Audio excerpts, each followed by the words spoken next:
오늘은 한 분이신 주께서 모든 사람의 주가 되사라는 제목으로 로마서 11절로 10장 11절로 13절 말씀을 가지고 은혜 나누겠습니다. 여러분, 우리는 계속하여 지금까지 구원에 이르는 믿음과 신앙 고백의 진정한 의미가 무엇인지를 살펴보고 있습니다. 우리는 이 말씀을 통해서 그것은 단지 입술로만 고백하고 시인하는 것이 아님을 알았습니다. 이제 바울은 이러한 믿음을 가진 자, 성령에 의거한 믿음을 가진 자는 누구든지 결코 부끄러움을 당하지 아니하리라고 말하고 있습니다. 여기 부끄러움을 당하지 않는다는 말은 첫째로 마지막 심판 때에 나는 너를 모른다 라고 하시는 거절로 인하여 구원을 얻지 못하는 수치를 당하지 않게 될 것이라는 의미입니다. 사랑하는 여러분, 우리가 비록 부족하고 연약하여 자주 실수하고 넘어지는 순간이 많다 할지라도 예수가 나의 주인이시라는 믿음으로 끝까지 살아간다면 예수님은 우리를 마지막 심판의 순간에 결코 모른다고 하지 않으신다는 사실을 굳게 확신하시기를 간절히 축원합니다. 두 번째는 우리의 삶의 모든 순간에서도 우리 주님께서 이 믿음을 가진 자를 함께 하심으로 그 인생도 결코 부끄럽고 수치스럽고 실망스러운 인생이 되지 않게 하실 것이라는 의미입니다. 그러면 여러분, 우리가 어떻게 이 말씀을 굳게 확신할 수가 있겠습니까? 우리가 이렇게 믿음으로 살아갈 때 결코 부끄러움을 당하지 않게 되리라고 확신할 수 있는 이유는 과연 무엇입니까? 그것은 바로 그리스도께서 우리가 수치 당할 수 있는 모든 조건의 문제를 다 해결하셨기 때문입니다. 즉, 하나님 앞에서 늘 우리를 정죄하고 비난하는 모든 대적들을 온전히 다 처리하셨기 때문에 우리는 삶의 모든 순간에서도 그리고 삶의 마지막 순간에서도 결코 부끄러움을 당하지 않을 것이라고 확신할 수 있다는 것입니다. 첫째로 주님은 우리의 대적이 되어버린 율법의 저주를 온전히 처리하셨습니다. 율법은 분명 하나님의 영원하시고 의로우신 법입니다. 그런데 그것이 우리의 연약함으로 인하여 우리를 늘 주인으로 정죄하고 고소하고 비난하는 우리의 원수가 되어버렸습니다. 하지만 주님은 우리의 대표가 되셔서 십자가에서 모든 정죄와 저주와 수치를 다 당하심으로써 우리에 대한 율법의 정죄와 저주를 온전히 처리하셨습니다.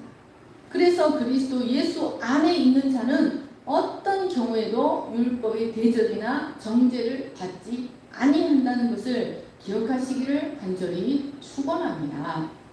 두 번째로 주님은 우리를 늘 참수하고 대적하던 영원한 우리의 원수 마귀도 부활로 처리하셨습니다. 야고보서 4장 7절, 5장 8, 9절을 베드로전서 5장 8, 9절을 보십시오. 그런즉 너희는 하나님께 복종할지어다. 마귀를 대적하라. 그리하면 너희를 피하리라. 근신하라. 깨어라. 너희 대적 마귀가 우는 사자같이 두루 다니며 삼킬 자를 찾나니 너희는 믿음을 굳건하게 하여 그를 대적하라. 계시록 12장 10절로 11절입니다. 내가 또 들으니 하늘에 큰 음성이 있어 이르되 이제 우리 하나님의 구원과 능력과 나라와 또 그의 그리스도의 권세가 나타났으니 우리 형제들을 참소하던 자 곧 우리 하나님 앞에서 밤낮 참소하던 자가 쫓겨나고 또 우리 형제들이 어린 양의 피와 자기들이 증언하는 말씀으로써 그를 이겼으니 그들은 죽기까지 자기들의 생명을 아끼지 아니하였도다. 요한일서 5장 18절을 보십시오. 하나님께로부터 난 자는 다 범죄하지 아니하는 줄을 아노라. 하나님께로부터 나신 자가 그를 지키심에 악한 자가 그를 만지지도 못합니다. 여러분, 이 세상에서 감히 마귀를 대적할 수 있는 존재는 아무도 없습니다. 여러분, 마귀는 함부로 대적하고 물리치고 떠나라고 명할 수 있는 존재가 아닙니다. 그러나 그리스도 예수 안에 있는 성도에게는 이 마귀를 대적할 수 있는 권세와 그의 괴계를 이길 수 있는 말씀이 있습니다. 그래서 마귀는 결코 하나님의 자녀를 찢거나 삼키지 못합니다. 그래서 그리스도 안에 있는 성도는 결코 마귀에 의해 실패당하거나 멸망당하는 수치를 받지 않게 됩니다. 세 번째로 주님은 우리의 마지막 원수인 사망도 이기셨습니다. 여러분, 죽음도 우리를 무너뜨리지 못하고 우리는 죽음 앞에서도 우리 주님의 섬세한 보호를 받음으로 인하여 우리는 죽음 앞에서도 어떤 수치를 당하지 않게 될 것이라는 사실을 굳게 믿으시기를 간절히 축원합니다. 히브리서 2장 11절, 7장 25절을 함께 읽겠습니다. 시작. 거룩하게 하시는 이와 거룩하게 함을 입은 자들이 다 한 근원에서 난지라. 그러므로 형제라 부르시기를 부끄러워하지 아니하시고 그러므로 자기를 힘입어 하나님께 나아가는 자들을 온전히 구원하실 수 있으니 이는 그가 항상 살아계셔서 그들을 위하여 간구하시니라. 여러분, 우리는 믿음과 성령으로 말미암아 예수 그리스도와 함께 한 근원에서 난 한 형제들이 되었습니다. 여러분, 예수님과 함께 우리는 한 근원에서 난 자들이라는 것입니다. 우리의 부모가 되신 하나님도, 우리의 형제가 되신 예수님도 우리를 결코 우리가 어떤 모습이든지 간에 결코 부끄러워하지 아니하실 뿐만 아니라 우리가 우리의 생애를 잘 마칠 수 있도록 세상 끝날까지 우리를 중보해 주십니다. 우리는 더 이상 그리스도 바깥에 있는 자들과 같은 취급을 당하지 않게 됩니다. 이 온 우주 내에 그리스도 안에 있는 우리를 내려뜨리우거나 수치를 당하게 할 수 있는 것은 아무것도 없습니다. 우리는 모두 그리스도 안에서 궁극적인 승리자가 됩니다. 12절 말씀을 보십시오. 유대인이나 헬라인이나 차별이 없으니라. 한 분이신 주께서 모든 사람의 주가 되사 그를 부르는 모든 사람에게 부요하시도다. 이제 바울은 11절에 누구든지 라는 말의 의미를 다시 설명합니다. 여러분, 우리는 지금 유대인의 잘못된 구원관에 대한 변증을 다루는 9장에서 10장의 흐름 안, 9장에서 11장의 흐름 안에 있다는 사실을 기억해야 합니다. 그러니까 이 말씀은 유대인들을 향한 변증이라는 사실을 기억하시고 들으셔야 합니다. 구원은 하나님이 누구신가에 대한 문제입니다. 여러분, 구원은 하나님이 무엇을 하셨는가, 하나님이 자기 백성들을 위하여 무엇을 하셨는가를 믿는 믿음의 문제이지 사람 속에서 나올 수 있는 어떤 것의 문제가 절대 아닙니다. 하나님 앞에서 모든 인간은 구원의 소망이 전혀 없는 전적으로 타락한 죄인이라는 점에서 동일한 입장에 처해 있습니다. 그래서 하나님이 오직 믿음이라는 방편을 통해서만 사람을 구원하시기로 작정하셨던 것이었습니다. 그러므로 여러분, 사람과 사람 사이에 어떤 차별을 두고 서로를 구분하는 것은 하나님이 보실 때는 너무나 어리석고 우스꽝스러운 일이 아닐 수가 없는 것입니다. 바울이 이 복음을 부끄러워하지 않는 이유가 무엇이었습니까? 그것은 이 복음이 바로 그가 누구이든지 간에 모든 믿는 자, 주의 이름을 부르는 모든 자를 구원하실 수 있는 하나님의 능력이 되기 때문에 복음을 부끄러워하지 않은 것이었습니다. 여기 한 분이신 주께서 모든 사람의 주가 되신다는 말씀은 유대인을 구원하는 방식이 다르고 헬라인을 구원하는 방식이 다르다는 말이 아닙니다. 모든 사람의 주가 되신다는 말은 유대인이나 헬라인이나 모두 오직 예수 그리스도를 보내신 하나님을 믿는 믿음을 통해서만 구원을 얻을 수 있다는 말입니다. 그런데도 유대인들은 이 구원이 아브라함으로부터 시작되었다고 믿었습니다. 그리고 이 구원이 아브라함의 자손들에게만 허락되었다고 굳게 믿었던 것입니다. 하지만 하나님의 구원의 약속은 아브라함에게 먼저 주신 것이 아니라 아담에게 가장 먼저 주셨다는 것을 기억해야 했습니다. 그들의 구원은 아브라함부터 시작됐다라고 주장하는 것은 창세기 1장부터 읽는 것이 아니라 창세기 12장부터 읽는 것이었습니다. 인류의 역사를 한참 거슬러 올라가 보면 유대인이나 이방인이나 모두 한 아담 안에 있었습니다. 아담으로부터 오지 않은 인간은 아무도 없습니다. 그러므로 유대인과 이방인 사이에 차별을 두는 것은 아무 의미가 없는 것입니다. 에베소서 2장 3절을 보십시오. 전에는 우리도 다 그 가운데서 육체의 욕심을 따라 지내며 육체와 마음에 원하는 것을 하여 다른 이들과 같이 본질상 진노의 자녀였더니.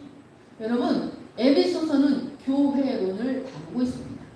교회의 구성을 이루는 두 가지 인종이 있습니다. 바로 유대인과 이방인입니다.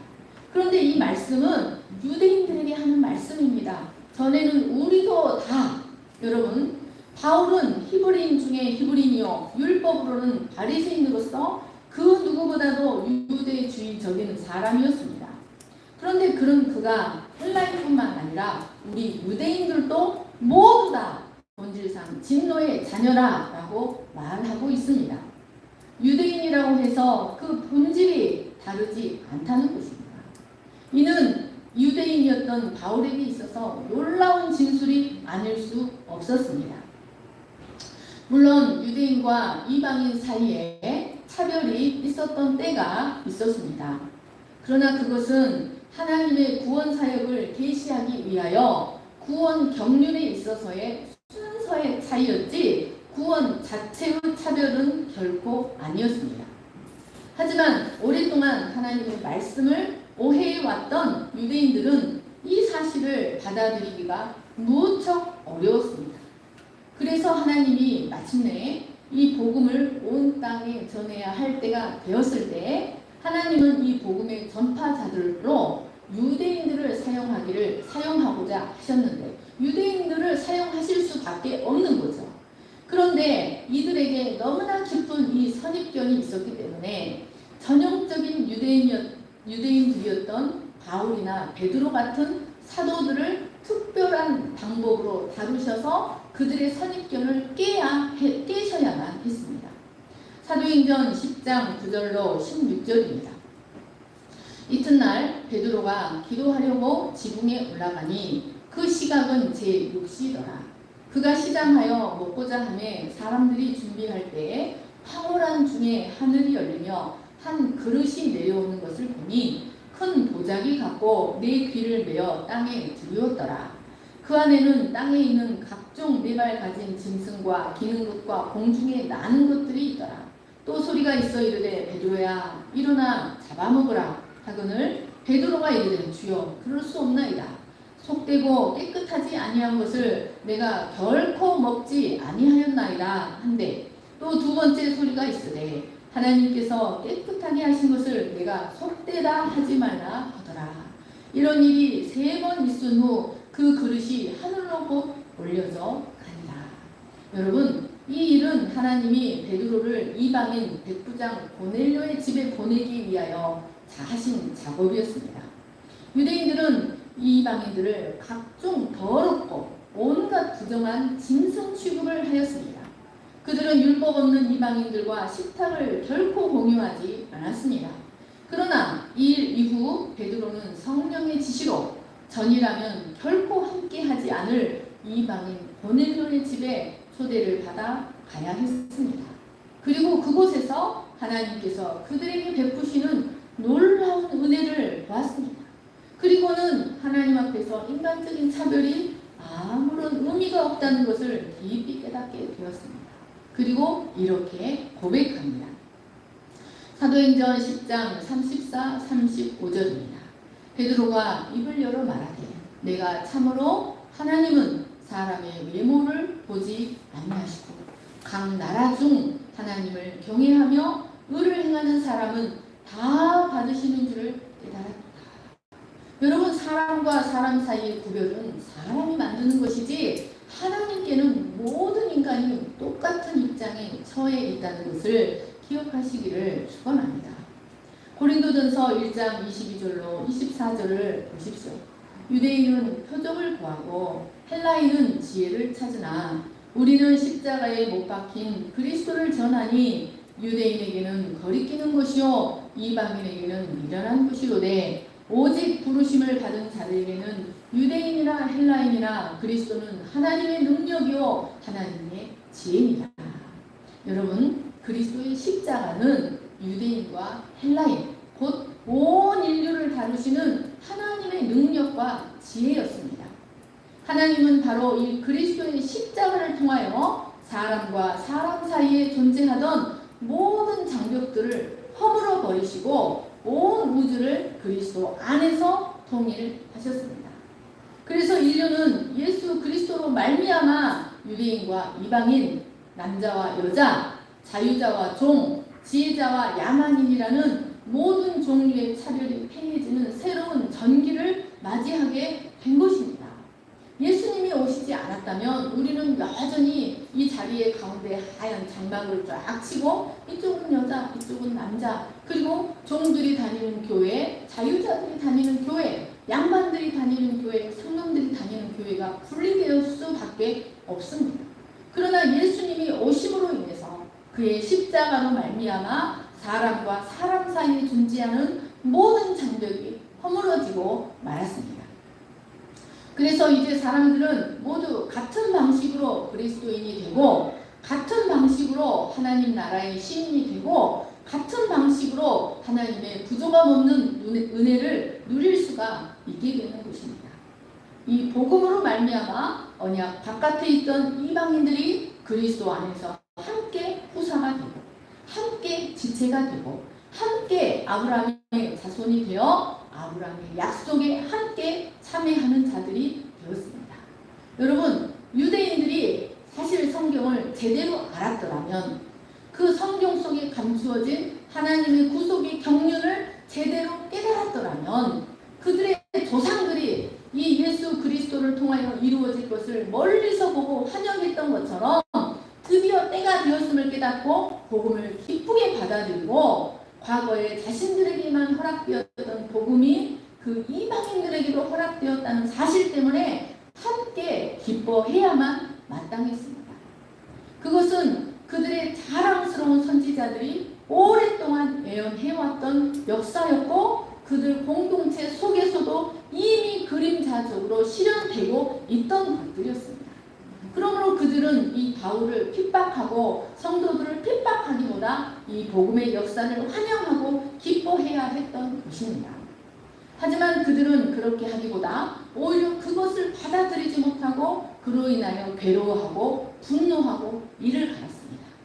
그들은 복음을 받아들이지 않을 뿐만 아니라 이 복음이 이방인들에게 제시되는 것을 강력하게 반대함으로써 그들이 섬기는 하나님의 구속의 경륜에 도전하는 자들이 되고 결국 하나님의 구원의 돌에 걸려 넘어지는 자들이 되고 말았습니다. 사도행전 17장 22절로 28절입니다. 바울이 아레오바고 가운데 서서 말하되 아덴 사람들아 너희를 보니 범사에 종교심이 많도다. 내가 두루 다니며 너희가 위하는 것들을 보다가 알지 못하는 신에게 라고 새긴 단도 보았으니 그런즉 너희가 알지 못하고 위하는 그것을 내가 너희에게 알게 한다. 우주와 그 가운데 있는 만물을 지으신 하나님께서는 천지의 주제시니 손으로 지은 전에 계시지 아니하시고 또 무엇으로 부족한 것처럼 사람의 손으로 섬김을 받으시는 것이 아니니 이는 만인에게 생명과 호흡과 만물을 친히 주심이라.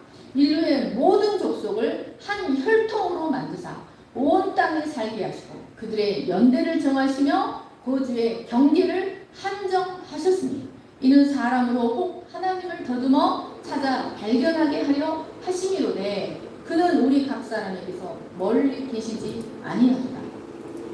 우리가 그를 힘입어 살며 기동하며 존재하느니라. 이 말씀은 바울이 아덴의 아레오바고 언덕 곧 스토아 학파 사람들과 에피큐로스 학파 사람들이 함께 모여 논쟁을 하던 곳에서 전했던 말씀입니다. 이 아덴 사람들은 매우 종교적이었습니다.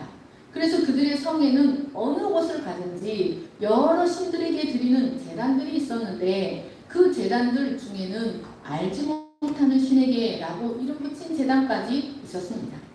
바울은 이런 그들에게 하나님은 어느 한 지역의 신이 아니라 만유를 지으신 온 우주에 충만하신 우주의 하나님, 또 이방 신들처럼 사람의 손으로 섬김을 받아야 하는, 이리 뜸에 다니고 저리 뜸에 다니고 사람의 손으로 섬김을 받아야 하는 무언가 부족한 신이 아니라 만민에게 생명과 호흡을 주시고 만민의 연대와 만민의 거주의 경계를 정하시는 천지의 주제시라고 증거하였습니다.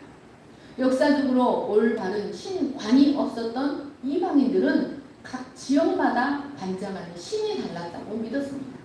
들판에서 역사하는 신, 계곡에서 역사하는 신, 산에서 역사하는 신, 강에서 역사하는 신, 바다에서 역사하는 신들이 각각 다르다고 믿었던 것입니다. 그러나 유대인들은 그들을 믿는 하나님은 오직 유일한 주이시며 천지의 주제시라고 믿었습니다. 이런 그들은 이 올바른 신관이 없는 이방인들을 무시하고 업신여겼습니다. 그런데 여러분 가만히 생각해보면 그들도 사실 이 이방인들과 별반 다르지 않았다는 것을 볼 수 있습니다. 왜냐하면 그들도 여호와 하나님을 가나안 땅에 유대교에 국한시켜 버리고 말았기 때문입니다. 그런데 유대인 중에 유대인이었던 이 바울이 성령의 능력으로 구속의 섭리를, 그 눈에서 비늘 같은 것이 벗겨져서 구속의 섭리를 깨닫게 되었을 때 하나님 앞에서는 유대인이나 이방인이나 아무런 차이가 없다는 사실을 깨닫게 되었습니다. 그리고 하나님은 그를 부르는 모든 사람에게 구원의 은혜를 풍성하게 내려주신다는 놀라운 사실을 깨닫게 되었습니다. 여러분 이것은 사람의 의지로는 결코 일어날 수 없는 놀라운 세계관의 전이의 역사였습니다. 바울은 이 사실에 너무 감격하여 전에 자신이 소중하게 여기던 모든 인간 조건들이 배설물에 불과하다는 사실을 깨닫게 되었습니다. 그리고 자신이 유대인과 이방인 모두에게 복음을 전해야 하는 빚진 자라는 사실을 깨닫게 되었던 것입니다. 여기 부요하다라는 단어 플루토는 현재 분사형으로 기록되어 있습니다. 이는 하나님의 부요하심이 그를 부르는 모든 사람에게 언제나 베풀어 주신다는 사실을 의미합니다. 여러분 하나님의 구원의 은혜는 그를 부르는 모든 사람에게 언제나 변하지 않고 언제나 제한 없이 풍성하게 베풀어집니다. 여러분 고린도전서 9장 2장 9절을 보십시오. 하나님이 자기를 사랑하는 자들을 위하여 예비하신 모든 것은 눈으로 보지 못하고 귀로 듣지 못하고 사람의 마음으로 또 생각하지도 못하였다 하는 것과 같습니다. 여러분 우리가 이 유대인들 보기에 부정한 짐승과 같은 우리가 하나님의 은혜로 예수 그리스도 안에서 전에는 눈으로 보지도 못하고 귀로 들어본 적도 없고 마음으로 생각해 본 적도 없는 풍성한 은혜로 누리고 살아가고 있다는 사실을 기억하시기를 축원합니다. 여러분 부요하다는 말씀은 그리스도는 우리에게 은혜를 베푸시기 위하여 다른 어떤 도움도 필요 없다. 그리스도 안에 모든 것이 충만하다라는 의미입니다. 만약 은혜를 위해서 그리스도 외에 다른 무언가가 더해져야 한다고 말한다면 그것은 우리를 위해 예수 그리스도를 허락하신 하나님을 모독하는 것이 됩니다. 그리스도는 우리 구원의 알파와 오메가가 되십니다. 그리스도는 우리 인생의 처음과 끝이 되십니다. 사도행전 4장 12절 다른 이로서는 구원을 받을 수 없나니 천하 사람 중에 구원을 받을 만한 다른 이름을 우리에게 주신 일이 없음이라 하였더라. 여러분 우리의 구원을 위해서 예수 그리스도 외에 다른 어떤 것도 필요하지 않습니다. 그리스도 안에 모든 것이 있습니다. 그리스도는 당신을 부르는 모든 사람에게 은혜를 충만하게 주시는 분이십니다. 죄가 아무리 커도 아무리 무지해도 아무리 문제가 많아도 우리 주님께는 전혀 문제가 되지 않습니다. 그가 유대인이냐 이방인이냐 여자냐 남자냐 지혜자냐 야만인이냐 종이냐 자유자냐가 전혀 상관이 없습니다. 여러분, 이 부요하다는 말씀은 하나님께서 예수님께서 당신을 부르는 모든 사람에게 은혜를 베푸시기 위하여 우리를 위하여 온 우주를 우리 안으로 불러오셨다는 것을 의미합니다. 여러분, 한번 마음의 눈을 감으시고 잠잠히 묵상해 보십시오. 하나님께서 우리를 위하여 은혜를 베푸시기 위해서 주님의 이름을 부르는 우리를 위해 온 우주를 우리 안에 불러오셨다는 것을 기억하시기를 축원합니다. 에베소서 2장 4절로 7절입니다. 긍휼이 풍성하신 하나님이 우리를 사랑하신 그 큰 사랑을 인하여 허물로 죽은 우리를 그리스도와 함께 살리셨고 또 함께 일으키사 그리스도 안에서 예수 안에서 함께 하늘에 앉히시니 이는 그리스도 예수 안에서 우리에게 자비하심으로써 그 은혜의 지극히 풍성함, 그 은혜의 지극히 풍성함, 긍휼이 풍성하신 하나님이 여러분 바울이 풍성함, 지극히 풍성함 에베소서 3장 8절로 19절입니다. 모든 성도 중에 지극히 작은 자보다 더 작은 나에게 이 은혜를 주신 것은 측량할 수 없는 no measurable 측량할 수 없는 그리스도의 풍성함을 이방인에게 정하게 하시고 영원부터 만물을 창조하신 하나님 속에 감추었던 비밀의 경륜이 어떠한 것을 드러내게 하려 하심이라. 이러므로 내가 하늘과 땅에 있는 각 족속에게 이름을 주신 아버지 앞에 무릎을 꿇고 비노니 그 영광의 풍성함을 따라 그의 성령으로 말미암아 너희 속사람을 능력으로 강건하게 하시오며 믿음으로 말미암아 그리스도께서 너희 마음 가운데 계시게 하시옵고 너희가 사랑 가운데서 뿌리가 바뀌고 터가 굳어져서 능히 모든 성도와 함께 지식에 넘치는 그리스도의 사랑을 알고 그 너비와 길이와 높이와 깊이가 어떠함을 깨달아 하나님의 모든 충만하신 것으로 너희에게 충만하게 하시기를 구합니다. 여러분, 풍성하신 하나님의 긍휼, 측량할 수 없는 그리스도의 풍성함, 그의 은혜의 지극히 풍성함이 나타난 것이 바로 바울의 인생이요 우리의 인생입니다. 바울은 측량할 수 없는 그리스도의 풍성함 때문에 구원을 받았고 바로 그것이 그의 메시지가 되었던 것입니다. 전에 소망도 없고 언약의 바깥에 있던 우리가 언약 안으로 들어와서 아브라함에게 주신 그 언약의 풍성함을 누리게 된 것은 바로 이 은혜의 지극히 풍성함, 측량할 수 없는 그리스도의 풍성함 때문입니다. 이 은혜가 얼마나 영광스러운지 구약이나 신약이나 모두 성경에는 이 예수 그리스도로 말미암는 구원을 언제나 최상급의 차원으로 묘사하고 있습니다. 그런데 여러분, 이 은혜를 누리는 딱 한 가지 조건이 있습니다. 안타깝게도 모든 사람을 위하여 준비된 은혜이지만 모든 사람이 누리는 것은 아닙니다. 13절을 보십시오. 누구든지 주의 이름을 부르는 자는 구원을 받으리라. 여러분, 지극히 풍성한 이 은혜는 오직 주의 이름을 부르는 자가 누립니다. 이 73절 말씀은 바울이 요엘 2장 32절 말씀을 인용한 것입니다. 여러분, 이 로마서 말씀 한 절 한 절은 모두 구약 말씀에 근거하고 있습니다.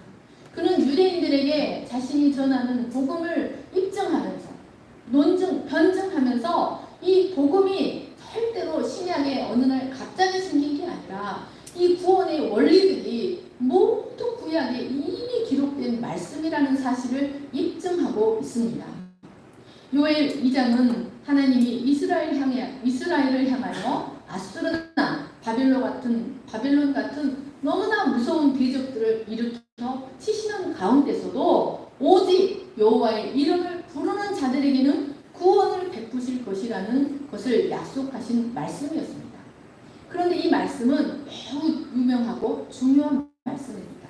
그래서 사도 베드로도 이 말씀을 사도행전에서 오순절 첫 성령 강림의 현장에서 디아스포라 유대인들에게 이 성령 강림의 역사에 대해서 말씀을 전할 때 인용했던 말씀입니다. 여러분, 베드로도 바로 이 말씀을 인용하면서 하나님이 어떤 자들에게 성령을 부어주시는가, 바로 주의 이름을 부르는 모든 종류의 사람들, 모든 육체, 종들이나 자유자나 젊은이나 노인이나 남자나 여자나 아들이나 딸이나 모든 육체에게 주님의 이름을 부르는 자들에게 성령을 부어주실 것이라고 이 말씀을 인용하여 증거하였습니다. 이것은 정확히 바울의 주장과 같습니다. 여러분, 이 말씀은 하나님의 구원 원리에 대한 매우 중요한 구약의 말씀입니다. 하나님이 어떤 자들을 구원하시는가를 보여주는 구원의 원리를 가르쳐주는 구약의 말씀이라는 것입니다. 하나님은 주의 이름을 부르는 자들을 구원하십니다. 오직 주의 이름을 부르는 자를 구원하신다는 사실은 요엘이 활동했던 BC 9세기나 바울이 활동하는 AD 1세기나 모두 동일하게 역사하는 진리지 전혀 새로운 사실이 아니라는 것입니다. 유대인들은 바울이 율법과 구약을 무시하고 새로운 것을 전한다고 비난하였지만, 바울은 자기가 전파하는 구원의 내용과 그 원리가 이미 오래전에 예언되었던 구약 성경과 전혀 충돌하지 않는다는 사실을 구약 말씀을 통해 입증하였습니다. 여러분, 이를 통해 바울은 유대인들에게 너희가 안식일마다 성경을 읽고 성경을 외우고 하지만 성경을 모른다는 그들의 무지를 고발하고 있는 것입니다. 요엘서 2장 32절을 보십시오. 누구든지 여호와의 이름을 부르는 자는 구원을 얻으리니 이는 나 여호와의 말대로 시온산과 예루살렘에서 피할 자가 있을 것이며 남은 자 중에 나 여호와의 부름을 받을 자가 있을 것입니다. 구약의 전문가였던 바울은 이 말씀을 인용하면서 누구든지 여호와의 이름을 부르는 자는 구원을 얻으리라, 여기에 여호와를 주로 갖고 있습니다.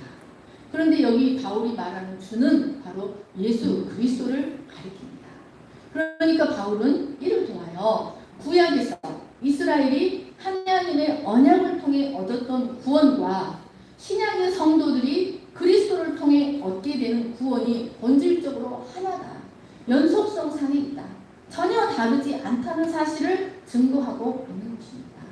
여러분, 그리스도가 그를 부르는 모든 사람의 주 여호와가 될 수 있었던 것은 바로 그가 십자가에 죽기까지 하나님께 순종했기 때문이었습니다. 바로 그 순종 때문에 하나님은 그를 죽은 자 가운데서 일으키시고 모든 이름 위에 뛰어난 이름을 주시고 모든 입으로 예수를 주라 부르도록 명하셨습니다. 누구든지 바로 이 주님의 이름을 부를 때 구원을 받습니다. 그런데 여러분, 여기서 부르다는 것은 주님, 주님이라고 부르는 것을 말하지 않습니다. 이는 마음을 다하여 호소하다, 청원하다 라는 뜻입니다. 여러분, 이것은 헬라어의 고전 문헌에서 첫 번째, 신들에게 제사를 드릴 때 사용된 단어였습니다. 두 번째는 법정에서 통치자나 국가 관리에게 상소할 때 쓰이는 단어인데, 그 의미 속에는 마치 헤엄칠 능력이 전혀 없는 사람이 물에 빠져서 점점 가라앉고 있는 상황에서 절망에 겨운 목소리로 도움을 요청한다는 것을 의미합니다. 70인역은 이 단어를 요청하다, 예배드리다, 공개적으로 시인하다, 고백하다 라는 의미로 사용하였습니다. 그러니까 주의 이름을 부른다는 것은, 여기서 주의 이름을 부른다는 것은 단순히 입술로만 주님, 주님이라고 말하는 것이 아니라 오직 성령의 능력으로만 가능한, 마음으로 믿는 것, 입으로 시인하는 것을 의미하면서 동시에 자신의 구원을 위해 간절하게 부르짖고 있는 것을 의미하고 있는 것입니다. 여러분, 구원에 있어서 우리가 해야 할 일 딱 한 가지가 있습니다. 우리가 할 수 있는 일 딱 한 가지가 있습니다. 우리의 일평생에 우리가 하나님의 은혜를 누리기 위해서 해야 할 일, 할 수 있는 일은 딱 한 가지밖에 없습니다. 없습니다. 그것은 오직 우리 주님을 간절히 부르고 갈망하고 고백하며 신뢰하는 것입니다. 여러분, 이 부름을 위해서는 먼저 절대적으로 권고하고 비참한 자신의 위치, 자신의 전적인 무능을 인식해야만 부르짖을 수 있습니다. 여러분, 바울을 한번 생각해 보십시오. 바울은 언제나 누군가에게 도움을 주는 사람이었지 누군가에게 도움을 요청하는 사람이 아니었습니다. 그는 자기 자신에 대하여 늘 대단히 만족해하는 사람이었습니다. 그는 자기 자신, 이 율법의 기준으로 늘 사람을 재단하고 사람을 평가하고 판단하던 자신감이 충만한 거만으로 가득 찬 바리새인이었습니다. 그런데 그가 다메섹 도상에서 빛으로 주님을 만나고 사울아 사울아 어찌하여 네가 나를 핍박하느냐라는 소리를 듣고 눈조차 멀어버린 상황에서 그가 할 수 있는 일이 무엇이었겠습니까? 자기로 가득 찬 거만한 바리새인이었던 사울이 그의 인생에서 처음으로 어쩔 줄 모르는 순간을 맞이하게 된 것입니다. 그는 아무것도 할 수 없이 철저히 무능한 자가 되어 두려움에 떨 수밖에 없었습니다. 여러분, 이것이 바로 우리 인생들의 실존입니다. 그런 상황에서 그가 할 수 있는 것은 오직 주님을 간절히 부르는 것밖에 없었습니다. 여러분, 일생 우리가 해야 할 것이 우리의 마음에서부터 주님을 간절히 갈망합니다. 내 이 형편에서 나의 도움은 오직 주님밖에 없다는 사실을 믿고 주님을 갈망하는 것이 우리의 할 일이 아니겠습니까? 그런데 여러분, 우리 주님을 부르는 자를 하나님은 결코 외면하지 않으시고 온 우주를 동원하여 우리의 문제를 도우시고 우리의 권고를 도우신다는 사실을 기억하시기를 간절히 축원합니다. 여러분, 우리에게 임한 구원을 이 성경이 최상급으로 표현하고 있다는 사실을 기억하시기를 축원합니다. 아멘. 제가 기도하겠습니다. 사랑과 은혜가 풍성하신 하나님 아버지, 우리 주님은 오직 그 심지가 견고하고 견고한 자를 평강하고 평강하도록 지키시는 하나님이십니다. 이 구원의 성읍에는 오직 신을 지키는 의로운 나라가 들어가서 우리 주님의 풍성한 언약을 누릴 수 있습니다. 본래 가증하고 부정한 짐승과 같은 우리가, 율법 없는 이방인이었던 우리가 하나님의 백성이 된 것은 하나님 창세전부터 예고되었던 하나님의 풍성한 은혜로 말미암음입니다. 이 은혜는 우리의 생명이 다하는 그 순간까지, 아니 우리가 죽어서 하늘나라에 가서 남아있는 우리의 자녀들의 인생에서도 결코 부정함 없이 풍성하게 역사할 것을 믿습니다. 하나님, 다함이 없는 이 놀라운 지극히 풍성한 은혜를 예수 그리스도로 말미암아 우리에게 허락하여 주셨습니다. 우리가 할 수 있는 모든 일, 우리가 해야 할 모든 일은 그 좌로나 우로나 치우치지 아니하고 그 심지를 변하게 하지 아니하고 진실함과 정직함으로 하나님을 찾고 그를 의지하며 그를 신뢰하고 사랑하는 것입니다. 하나님, 우리의 생명이 다하기까지 이 부족함이 없는 은혜를 우리의 인생 가운데서 베풀어 주시고 언약을 이행하시는 축복을 주셔서 우리를 통하여 하나님의 영광이 세상에 나타나게 하실 줄을 믿고 감사합니다. 감사하며 거룩하신 예수님의 이름으로 기도합니다. 아멘. 하나님은 실수하지 않으신다는 찬양 하시면서 예를 드리시겠습니다. 모두 일어나셔서 찬양하시겠습니다.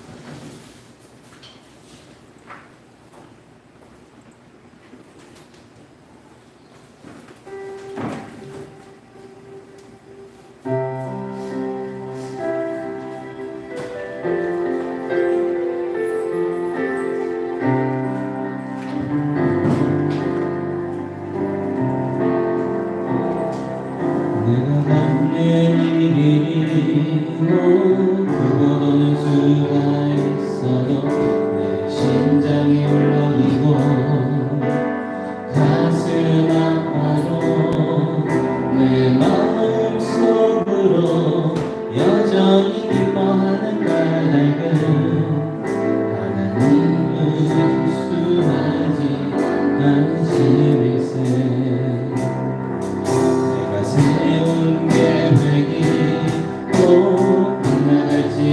없으면 나의 희망 끝없이 쓰러질 수 있지만 나의 영적 인도하시는 주님을 신뢰하는 까닭은 주께서 내가 가야 할 길 잘 아시겠세.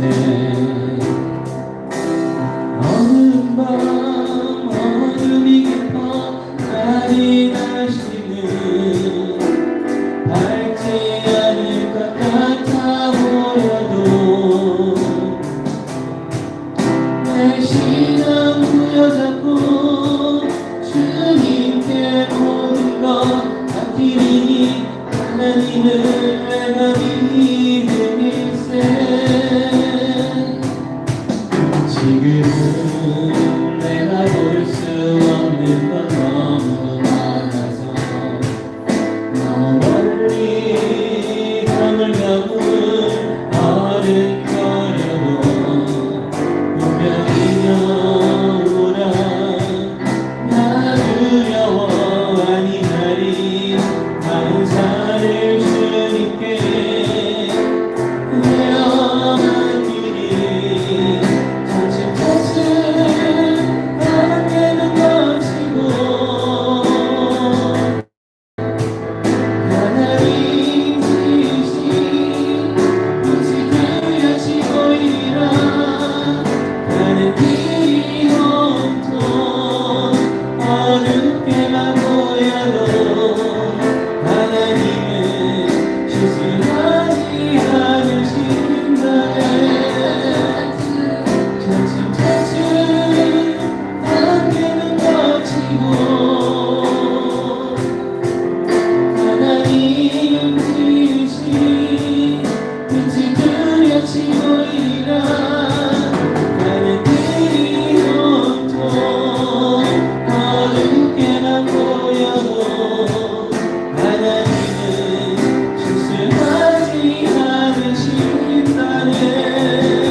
믿음으로 살아가기 위해 필요한 모든 것이 그리스도 안에 있습니다. 그리스도는 구원의 알파와 오메가이시며 우리 인생의 시작과 끝입니다. 그의 은혜는 부족하여 다함이 없고 떨어지는 법이 없습니다. 그의 은혜가 모든 순간 우리를 감싸고 우리와 함께하고 있는 것을 믿습니다. 하나님 우리에게 있는 이 믿음을 보시고 우리 주 우리와 함께 동행하시고 우리를 결코 부끄럽게 여기지 아니하시는 우리의 아버지이십니다. 하나님 아버지, 이 정도보다 소중한 이 믿음을 받았사오니 하나님 이 믿음으로 세상을 이기는 저희들이 되게 하여 주시기를 간절히 기도합니다. 우리는 우리의 운명을 생각할 때, 우리의 처지를 생각할 때, 우리의 앞으로의 인생이 어떻게 펼쳐질지 알지 못하고 지금 꼬여있는 것 같은 우리 인생의 문제가 앞으로 어떻게 풀어질지 전혀 생각할 수가 없습니다. 그러나 우리가 할 수 있는 한 가지는 우리 주님은 모든 것을 아신다는 것입니다. 우리 주님은 만사를 주관하신다는 것입니다. 인간의 연대를 정하시고 내가 몇 살까지 어떤 모습으로 어떤 곳에서 살지를 친히 정하시는 천지의 주제이신 하나님, 내 상황을 모르시는 것이 없다는 것입니다. 하나님, 이 주님, 이 하나님께서 우리를 위하여 예수 그리스도를 십자가에 내어주셨습니다. 하나님, 그 안에 모든 것이 있음을 믿고 하나님, 세상이 아무리 흔들리고 세상이 무엇라 할지라도 오직 믿음으로 살아가는 저희가 되게 하여 주셔서 마지막 순간에만 부끄럽지 않은 것이 아니라 인생의 모든 순간에 결코 부끄럽지 않으시고 인생이 될 수 있도록 축복하여 주시옵소서. 하나님, 온 우주를 명하사 우리를 도우라 명하시는 우리의 아버지이십니다. 우리의 큰형님이십니다. 하나님, 우리의 믿음이 더욱더 정결한 믿음, 정직하고 배반하지 않는 믿음, 견고한 믿음이 될 수 있도록 우리의 믿음을 축복하여 주시옵소서. 이제는 우리 주 예수 그리스도의 은혜와 하나님 아버지의 거룩하신 사랑과 성령의 감화, 감동과 교통하심이 하나님의 약속을 믿고 그 약속을 최고로 여기며 사랑하기를 소망하는 모든 우리 위에 영원토록 함께 하시기를 간절히 축원하옵나이다.